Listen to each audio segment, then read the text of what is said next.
अस्सलाम वालेकुम। कैसे हैं आप सब लोग? उम्मीद है खैरियत से होंगे। Welcome to seven sky next step. तो आज हम बात करने जा रहे हैं कि हम डिजिटल एस्टिमेशन क्यों सीख रहे हैं? Why we are using digital estimation. तो आज इसके ऊपर बात करने जा रहे हैं। तो जी सबसे पहले हम यहाँ पे डिस्कस करते हैं कि डिफरेंस क्या है। ठीक है, मैनुअल एस्टिमेशन में क्या होता है जी, पेपर लेते हैं, स्केल वगैरह यूज करते हैं और अराउंड दी व्हील उसको कैलकुलेट करते हैं, सारे प्रोजेक्ट को देखते हैं। हम देखते हैं कि जी वॉल्स कितनी बन रही हैं, फ्लोर कितना बन रहा है, वो सारा कुछ एक एक स्टेप पे एक एक चीज हमें काउंट करनी पड़ती है और वो काफी टाइम कंज्यूमिंग होता है और उसका प्रॉपर सबूत भी नहीं होता। अक्सर जब हम फार्मूलाज वगैरह अपने माइंड में या रफ शीट पे कैलकुलेट कर रहे होते हैं तो वो बाद में हम दिखा नहीं सकते कि ये चीज हमने कैसे निकाली। ठीक है, अच्छा जी, फायदा क्या है कि कोई भी कर सकता है जिसको थोड़ा सा नॉलेज हो और कोई सॉफ्टवेयर की जरूरत नहीं है। ठीक है, लेकिन कुछ लोग प्रेफर करते हैं कि कम से कम ड्राइंग्स हमें दी जाएं तो फिर हम एस्टिमेट लगाएं। ठीक है, मैनुअल एस्टिमेशन में वो रफ कास्ट एस्टिमेट, पर स्क्वायर फुट एस्टिमेट और सारी चीजें आती हैं जो बहुत सारे लोग विदाउट ड्राइंग्स भी कैलकुलेट कर लेते हैं। अच्छा जी, नुकसान क्या है कि स्लो है। ठीक है, एरर्स हो सकते हैं, डिफिकल्ट हो सकते हैं अपडेट करने में, यानी थोड़ी सी भी चेंजेस आगे प्लान में तो आपको काफी टाइम लग जाएगा उसको इनकॉर्पोरेट करते हुए। और सबसे बड़ी बात के कॉस्टली डिले और मिस्टेक्स हो सकती हैं, यानी ऐसे मिस्टेक्स हो सकती हैं जिससे आपके पास मटेरियल में ऐसी चेंजेस आ जाएं जो आपको प्रोजेक्ट डिले कर दें या उसमें काफी सारी कॉस्ट ऐड कर दें। ठीक है, अच्छा उसके बाद आ जाता है जी एक्सेल। बहुत सारे जो ड्राफ्टमैन और बहुत सारे डिप्लोमा होल्डर्स कुछ इस चीज को काफी अच्छे से समझते होंगे कि जिन्होंने सारी सारी जिंदगियां लगा के कुछ एक्सेल की शीट्स बना दी हैं अपने लिए और वो कहते हैं कि जी ये तो एंड है। ठीक है, तो उसमें क्या है जी कि स्प्रेडशीट्स यूज होती हैं, फार्मूलाज यूज होते हैं, बहुत अच्छा भी हो जाता है उससे, लेकिन उसके नुकसान क्या है कि स्प्रेडशीट्स पे हम नॉन विजुअल्स ही चीजें होती हैं और उसमें टाइम कंज्यूमिंग काफी ज्यादा होता है। यानी हम ये नहीं दिखा सकते कि ये हमने चीज ली कहाँ से है, ये वैल्यू आई कहाँ से है, ये क्वांटिटी आई कहाँ से है, प्रोजेक्ट पे कहाँ पे यूज होगी। ठीक है, तो ये सारी चीजें वहां पे हम नहीं कर सकते। although it is faster than manual but मेरे ख्याल से ये प्लान स्विफ्ट और उसको कंबाइन करके जब हम एक्सेल के साथ लेके चलते हैं तो ये थोड़ा सा ज्यादा टाइम कंज्यूमिंग हो जाता है। और नेक्स्ट और फाइनल जो हमारे पास है वो है डिजिटल टेबल, जिसमें हम प्लान स्विफ्ट यूज करते जा रहे हैं। उसमें क्या होता है कि जी हमारे पास ड्राइंग्स हम लेते हैं, एक तो ये आती है कि कई भी फॉर्मेट हम पीडीएफ में कन्वर्ट करके उसको इसमें यूज कर सकते हैं। ठीक है, दूसरी चीज ये कि फास्टर मेथड है, एक्यूरेट मेथड है। ठीक है, आप जब हम इसको लेके चलेंगे सॉफ्टवेयर को तो आपको नजर आएगा कि इंचेस की डिविजन्स तक ये मार्क करता है और मार्क करके उसको कैलकुलेशन में इंकॉर्पोरेट करता है। ठीक है, हाँ इसका मसला ये है कि ट्रेनिंग रिक्वायर्ड है और जो आप लोग हमारे साथ इसको कर रहे हैं इंशाल्लाह उनके लिए ये मसला नहीं रहेगा। चलें जी आगे चलते हैं। आप हमारे पास आ गए जी बेनिफिट्स ऑफ एस्टिमेशन। तो क्या क्या एस्टिमेशन के बेनिफिट हैं हमारे पास? डिजिटल एस्टिमेशन की बात करते हुए चलें तो स्पीड इंक्रीज हो गई। लार्ज प्रोजेक्ट जब हमने करने हैं, मेगा प्रोजेक्ट करने हैं, तो उसके लिए ये चीज जरूरी है, हम उसको सिर्फ कागज पेंसिल लेके नहीं कर सकते। एक्यूरेसी, ह्यूमन एरर जो है वो रिड्यूस हो जाएंगे, वो नहीं होंगे इंशाल्लाह। इंटीग्रेशन डायरेक्ट लिंक हो जाएगा जी एक्सेल के साथ या किसी भी प्राइसिंग डेटाबेस के साथ। जो लोग एमआरएस पे काम करते हैं या जो लोग सीएसआई डिविजन्स पे काम करते हैं उनको इस चीज का आइडिया होगा कि हम वहां से वैल्यूज उठा के एक दफा एक शीट बना लेंगे और उसको इसमें डालते रहेंगे हमेशा के लिए, तो हमारे लिए वो बार बार डिस्क्रिप्शन लिखना और वो सारी चीजें लिखना इजी हो जाएगा। अच्छा, जो एडवांस टूल है उसमें ये आता है कि हम असेंबलीज बना लेते हैं। जैसे ड्राई वॉल होती है, ड्राई वॉल क्या होती है वो हम आर्किटेक्ट में जाके अभी आपको दिखाते हैं थोड़ी सी। तो ड्राई वॉल्स की असेंबली बनानी पड़ती है, वो हम बना लेते हैं, तो उसके साथ हमारा ये टास्क और भी क्विकली हो जाता है। फ्लेक्सिबिलिटी आ जाती है जी। वर्क विद मल्टीपल फॉर्मेट्स, इसका हम बात कर चुके हैं, पहले भी जिक्र कर चुके हैं कि पीडीएफ में हो, ड्राइंग में हो, स्कैन डॉक्यूमेंट हो, कोई भी चीज हो हम उसको इसमें जल्दी से ला के इसकी एस्टिमेट कर सकते हैं डिजिटल फॉर्मेट। अच्छा जी, CSI मास्टर फॉर्मेट जो हम यूज़ कर रहे हैं, पिछले लेक्चर में भी आपने देखा था, जो हम इसमें मेनली फोकस करेंगे वो यही है। तो उसमें मैंने इसको थोड़ा-सा स्कोप वाइज़ डिफ़र किया है। ये कहीं पे यूज़ नहीं होता, लेकिन ये इंडस्ट्री में जब आप जॉब करने जाएँगे तो तब आपको कहा जाता है कि जी, आपका स्कोप क्या है? आर्किटेक्चर की काम करते रहे हैं आप, या स्ट्रक्चर का काम करते रहे हैं, सिविल का करते रहे हैं, या MEP का करते रहे हैं। तो मैं इन सबको थोड़ा-थोड़ा एक्सप्लेन करूँगा इसी लेक्चर में, और फिर हम इसकी शीट्स भी देखेंगे कि इसमें कौन-कौन सी डिविज़न्स आती हैं, और यानी CSI की कौन-कौन सी डिविज़न्स आती हैं आर्किटेक्चर के स्कोप में, और कौन सी आती हैं स्ट्रक्चर के स्कोप में। तो चलिए चलते हैं इनके ऊपर। सबसे पहले हमारे पास आती है आर्किटेक्चर स्कोप, जिसमें हमारे पास थर्मल प्रोटेक्शन की डिवीज़न आती है, ओपनिंग यानी डोर एंड विंडोज़ जो होते हैं, फिनिशिंग जो हम यूज़ करते हैं, फिनिश ग्रे स्ट्रक्चर के बाद जो फिनिश वर्क होता है उसमें, स्पेशलिटीज़ यानी कोई स्पेशल चीज़ लगवानी, जैसे लिफ्ट वगैरह लगवानी है या इस तरह की चीज़ें लगवानी, तो वो इसमें आती हैं। इक्विपमेंट्स आ जाते हैं, यानी फ्रिज वगैरह और इस तरह की जो अक्सर चीज़ें लगती हैं घरों में, वो चीज़ें आ जाती हैं प्लाज़ाज़ में या कमर्शियल बिल्डिंग में। और फिर फर्निशिंग, फर्निशिंग में ज़्यादातर वुड वर्क का काम होता है, ठीक है? तो ये हो गया हमारा आर्किटेक्चर स्कोप। अब मैं आपको ये चीज़ें यहाँ पे, आपको ये एक्सेल की फाइल मिलेगी और यहाँ पे मैं आपको ये दिखाता हूँ कि इसमें क्या-क्या चीज़ें इंक्लूड होती हैं। तो ये जो हमारे पास नज़र आ रही हैं ये सारी, अच्छा ये डिवीज़न है हमारी ओपनिंग की, ठीक है? और ये हमारी डिवीज़न है थर्मल प्रोटेक्शन की, जो मैंने ज़िक्र किया था। तो अक्सर लोगों को जो बाहर का काम पहले करते रहे हैं उनको तो आइडिया होगा, जो पाकिस्तान में काम करते रहे उन लोगों को भी ये आइडिया होगा कि हम जो रूफ होती है उसके ऊपर थर्मल प्रोटेक्शन की लेयर्स यूज़ करते हैं, ठीक है? कुछ लोग मिट्टी डाल के और टाइलें लगाते हैं, वो पाकिस्तानी तरीका है, लेकिन वहाँ पे जो है वो शिंगल्स वगैरह यूज़ किए जाते हैं, और इर्द-गिर्द जो है वो रूफ के लगाए जाते हैं, गटर्स वगैरह और ये सारी चीज़ें लगाई जाती हैं। तो उनका जो काम होता है वो हम यहाँ पे करते हैं, ठीक है? यानी उनको मार्क करते हैं वहाँ पे और यहाँ पे ला के उसको काउंट करते हैं, शो करते हैं। जैसे आप, ये बेसिक चीज़ें हैं, इसको मैं एक्सप्लेन करूँगा बाद में जब हम एक्सेल पे जाएँगे। तो आइटम नंबर कंटिन्यूस नंबर है, रेफरेंस शीट का मतलब है कि इस शीट पे हमने ये मार्क किया, जो हमने बताया ना कि हम हर वक्त बता सकते हैं कि ये चीज़ कहाँ से आई, ठीक है? CSI डिवीज़न ये मास्टर फॉर्मेट में से उठाया है ये वाला नंबर, और ये डिस्क्रिप्शन आ गई हमारी इस डिवीज़न की, ये हेडिंग और इसकी ये डिस्क्रिप्शंस डिफरेंट चीज़ों की, ठीक है? लैडर, ये गटर क्या होता है, ये सारी चीज़ें क्या होती हैं, रूफ क्रिकेट क्या होता है, ये हम जाके जब करेंगे इस डिवीजन को तो तब आपको बताया जाएगा। जॉइंट सीलेंट यानी जब हम सील करते हैं डोर्स एक्सटीरियर को, उनके इर्द गिर्द अक्सर आपने वीडियोस में देखा होगा कि एक लेयर सी लगाते हैं, ज़्यादातर वो सिलिकॉन की लेयर होती है। तो वो इस तरह की चीज़ें जो होती हैं वो सारी बाहर तो लगती हैं, चॉकिंग वगैरह होती है, सारी चीज़ें सीलेंट वगैरह यूज़ होते हैं। तो उनको भी हम पहले से इस डिवीजन में लिख दिया गया है, ताकि आपके जहन में हो कि ये चीज़ें हमने करनी है, ठीक है? उसके बाद ओपनिंग में आपको पता ही है, डोर्स आ जाते हैं, डोर हार्डवेयर्स आ जाते हैं। ये सारी चीज़ें आप गूगल करके देख सकते हैं। वीडियो में अगर मैं सारी चीज़ें बताऊंगा तो बहुत लंबी वीडियो हो जाएगी, इसलिए मैं सिर्फ ऊपर ऊपर से आपको आइडिया दे रहा हूँ हेडिंग्स का। विंडोज़ आ गई, ठीक है जी। लूवर्स आ गए, स्टोर फ्रंट्स आ गए, और लूवर्स और स्टोर फ्रंट्स क्या होते हैं वो आप गूगल करके देख सकते हैं। नेक्स्ट फिनिशेस, फिनिशेस डिवीजन सबसे इम्पोर्टेंट है। ये वो चीज़ है स्टड वाल या ड्राई वाल जिसको हम कहते हैं। तो ये वो चीज़ है जिसका मैं जिक्र कर रहा था। अच्छा, इसमें क्या होता है कि वॉल टाइप्स अक्सर ड्राइंग्स में दिखाई होती हैं, और उसके बाद हमने समझने के अंदर जो है वो वुड के या मेटल के स्टड्स लगाने होते हैं, समझने पाले लगाने होते हैं, ठीक है?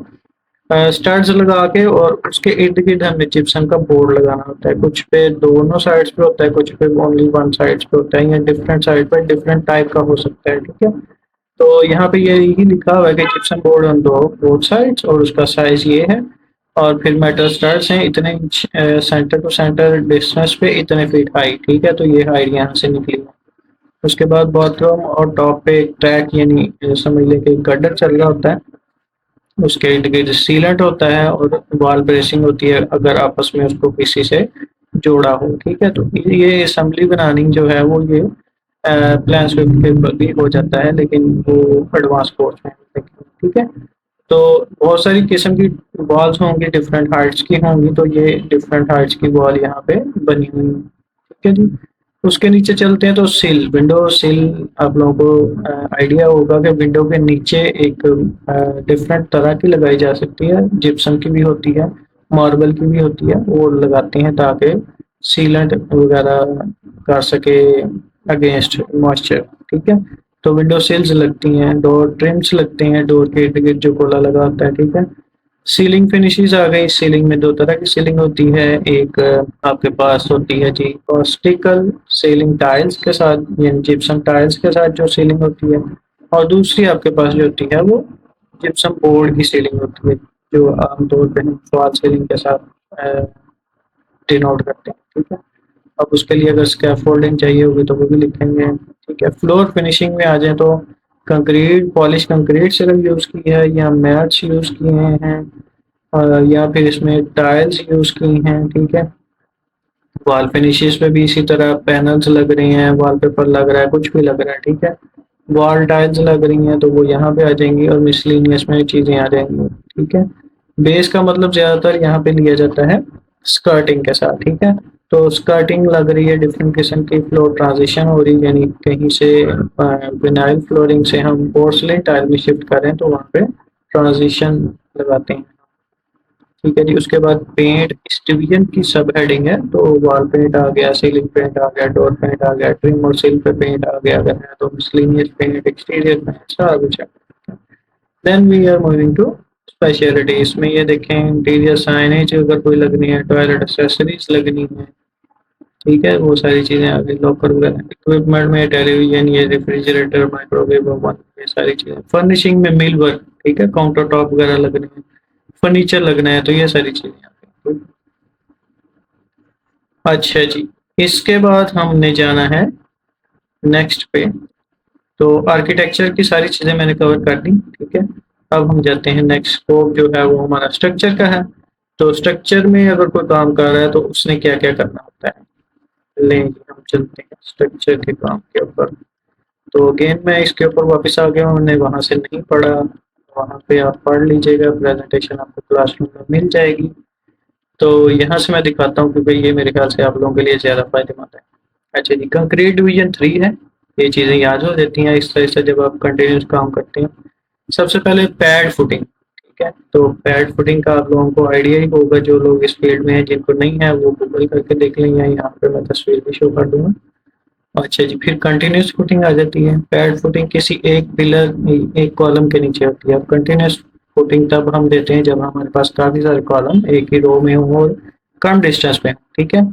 और उसके बाद हमारे पास फाउंडेशन वॉल्स आ जाती हैं, ठीक है, जो डीप इनसाइड द सॉइल होती हैं, ठीक है।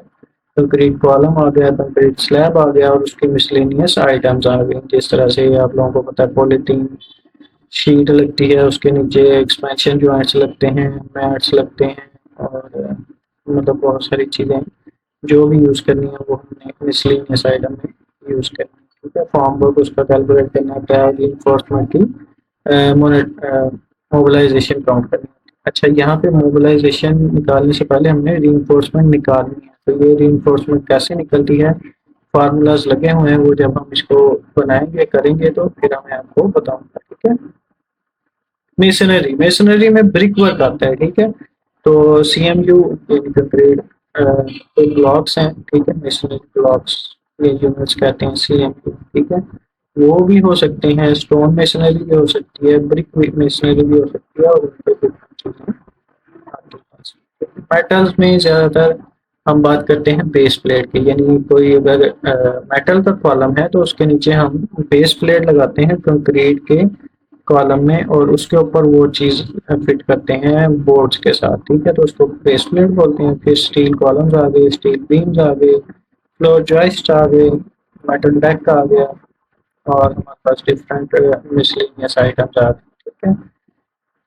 सॉफिट फ्रेमिंग क्या होती है, सॉफिट हमारे पास सीलिंग की एक एक्स्ट्रा पोर्शन होता है, ठीक है। तो ये आप गूगल पे मैं आपको दिखा देता हूँ। फिर एक्सटीरियर रेलिंग, इंटीरियर रेलिंग और रूफ लैडर वगैरह आ गए, और उसकी सारी क्योंकि ये स्टील आइटम्स हैं तो उसकी मोबिलाइजेशन के पैसे भी होते हैं, तो वो भी हमें कैलकुलेट करनी है। ठीक है।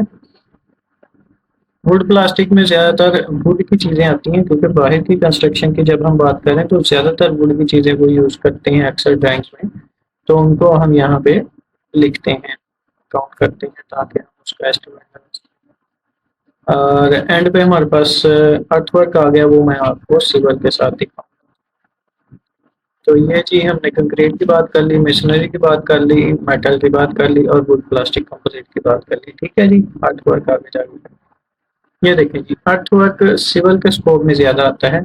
हमारे अक्सर स्टूडेंट इससे ताल्लुक़ रखते हैं कि एक्सटीरियर इम्प्रूवमेंट के प्रोजेक्ट्स वो करते हैं, यानी रोड नेटवर्क इंफ्रास्ट्रक्चर के प्रोजेक्ट वो करते हैं। ठीक है। यूटिलिटीज़ के प्रोजेक्ट वो करते हैं, यानी जो ड्रेनेज की, सीवरेज की लाइन्स हैं, वाटर सप्लाई की लाइन्स हैं, इस तरह की चीज़ें, इरिगेशन के प्रोजेक्ट्स हैं, वो सारे इसमें आ जाते हैं। ठीक है। और अर्थवर्क तो आ ही जाता है। ठीक है। अच्छा, अर्थवर्क के साथ जो ज़्यादातर काम होता है वो इसी तरह होता है कि कंटोर्स का आप लोगों को पता होगा कि अक्सर लैंड जो है वो एक ही लेवल पे नहीं होती, कोई आगे ऊंचा होता है, कोई पहाड़ी में जैसे आप देख सकते हैं टॉप व्यू से अगर आप देखें तो कोई ऊंचा होगा, कोई नीचा होगा।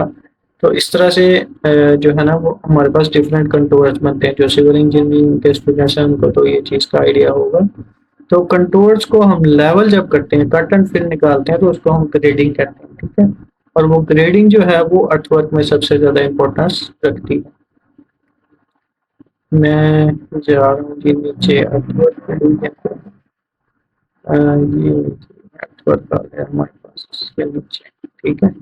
तो ये एक्सकेवेशन जब हम निकालते हैं वो ये कंक्रीट वाला सारी चीज़ें निकालता है, क्योंकि ये चीज़ें उसने की है ना, पैड फुटिंग उसने बनाई है, कंटिन्यूस फुटिंग बनाई है, फाउंडेशन वाल बनाई, कॉलम बनाया, स्लैब बनाई। तो कुछ भी चीज़ जो उसने ज़मीन के अंदर एक्सकेवेशन करके बनाई वो उसने डालनी है। ठीक है। फिर यहाँ पे बैकफिल वो बताएगा कि कितनी बैकफिल होनी है, और नेटिव होनी है या फिल मटेरियल लेके आना। ठीक है। और उसके बाद फिर बेडिंग वो बताएगा कि अगर हमने उसको स्टेबलाइज्ड सीमर सैंड करनी है तो वो करनी है आया कि नहीं करनी, वो आपको प्रोजेक्ट स्कोप में मिलेगा, वो चीज़ें सारी उसने बताई। ठीक है। ये वो ग्रेडिंग का पार्ट आ गया जो मैं बता रहा हूँ कि कट एंड फिल होता है और इम्पोर्ट फैक्टर निकालते हैं, एक्सपोर्ट आएगा या इम्पोर्ट आएगा। ठीक है। उसके बाद फाइलिंग का काम इसमें आता है, यूटिलिटी ट्रेंच वगैरह आ जाती है। यूटिलिटी का मतलब सारे वो प्रोजेक्ट हैं जो रोड के साथ किए जाते हैं, यानी इलेक्ट्रिकल में आ जाता है और सीवरेज में आ जाता है, वाटर सप्लाई में आ जाता है। ठीक है।